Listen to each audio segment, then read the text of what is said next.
पंकज उपाध्याय जो कांग्रेस से विधायक हैं द्वारा में, और उसका भाई है रवि उपाध्याय। गुंडागर्दी करते हैं जो वहाँ पे मतलब जोत ने आके कब्जा कर लिया। जब हमको तो मालूम चला, ने इस पे भी विधायक जी ने कब्जा कर लिया है, जोत दिया है कि राजा है चोरी करे, न्याय किस कौन पे जाए। अगर विधायक जी ऐसा करेंगे, पहले एक बघेलों का रसोंदना में ही प्रकरण आया था। ये तो जांच का विषय है, जांच हो जाएगा। वैसे संभव नहीं है ये, फिर भी जांच करा ली जाएगी।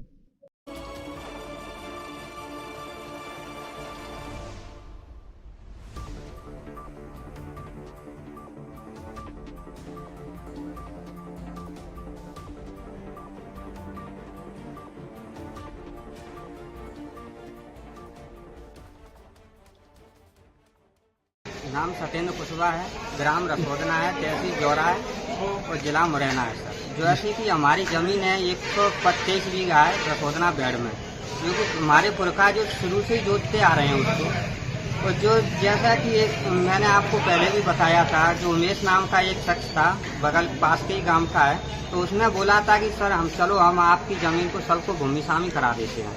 वो सभी लोगों को लेके गया, उसमें से कुछ लोगों ने साइन कर दिए, जबकि हमारी भुआ हैं वो 2004 में ख़त्म हो चुकी।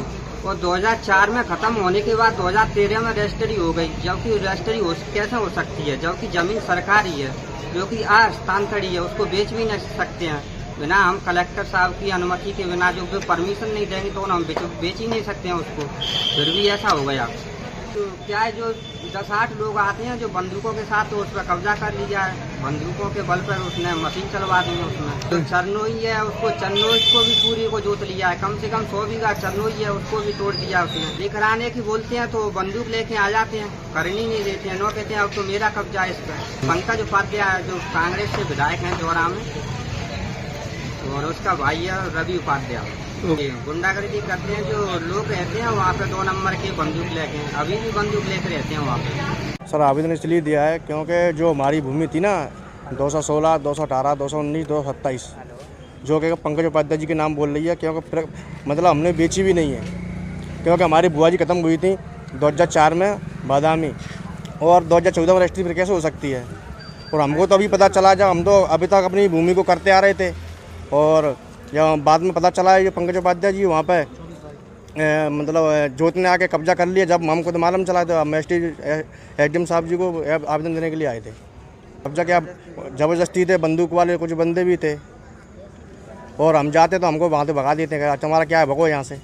भूमि है 130 बीघा, और जो उसके बाद में जो सरकारी भूमि है उसको भी कब्जा कर लिया है चरनोई जी। एसडीएम साहब को आवेदन दे दिया है, उन्होंने कह दिया कि जांच कराएंगे। आज मुझे जानकारी मिली, रसोंदना ग्राम के कुछ लोग आज कलेक्टर के साथ एक डेलीगेशन मिला, और उन्होंने कलेक्टर को ये फरियाद की, जो हमारे गांव में पट्टे की ज़मीन है, उसका नंबर है 2 से 16, 2 से 18, 2 से 19, 2 से 27, ये पट्टे की ज़मीन है। तो ऐसा लगता है कि इसको पटवारी और तहसीलदार ने इसको भूस्वामी, इन कृषकों को भूस्वामी बनाया होगा। लेकिन भूस्वामी बनाना तो उनके अधिकार की बात है, लेकिन किसी ज़मीन का क्रय विक्रय बिना कलेक्टर की परमिशन के नहीं हो सकता। अगर ऐसा हुआ है तो ये गलत है, और कलेक्टर को इसमें संज्ञान लेना चाहिए, और इसको शासकीय भूमि घोषित करना चाहिए, क्योंकि राजस्व पुस्तिका में ये उल्लेख है कि जो पट्टे की शासकीय पट्टे की ज़मीन है वो बिना कलेक्टर की परमिशन के क्रय विक्रय नहीं हो सकती। दूसरा और भी बताया था गांव वालों ने कि 2 से 13, 2 से 17, 2 79, 88 नंबर ये सरकारी ज़मीन है, चरणों की ज़मीन है, तालाब की ज़मीन है। इस पर भी विधायक जी ने कब्जा कर लिया है, जोत दिया है। अरे मैं ये कहता हूँ, जो गांव की पुरानी कहावत है कि राजा है चोरी करे, न्याय किस कौन पे जाए। अगर विधायक जी ऐसा करेंगे, पहले एक बघेलों का रसोंदना में ही प्रकरण आया था, क्या ये जनता की सेवा के नाम पर ज़मीन हड़पने के लिए आए? मैं इसमें शासन से, प्रशासन से उम्मीद करता हूं कि ये इस कार्रवाई की पूरी संज्ञान में लेकर बारीकी से जांच करें, और भोले भाले किसानों की ज़मीन और पशुओं की चरणों और तालाब उन पर कब्जा किया तत्काल खाली करवाएं, और अगर किसी पट्टे की ज़मीन की रजिस्ट्री की गई है तो वो अवैध है, बिना कलेक्टर की परमिशन के कोई भी रजिस्ट्री, कोई क्रय विक्रय नहीं हो सकता, उसको शासकीय घोषित करें। इस तरह की शिकायत जन सुनवाई में कुछ लोगों के द्वारा की गई है, जिसे जांच के लिए एसडीएम जौरा को भेजा गया है।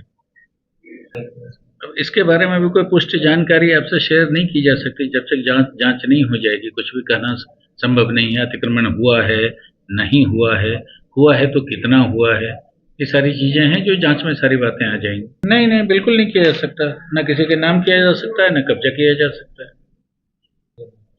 ये तो जांच का विषय है, जांच हो जाएगा। वैसे संभव नहीं है ये, फिर भी जांच करा ली जाएगी।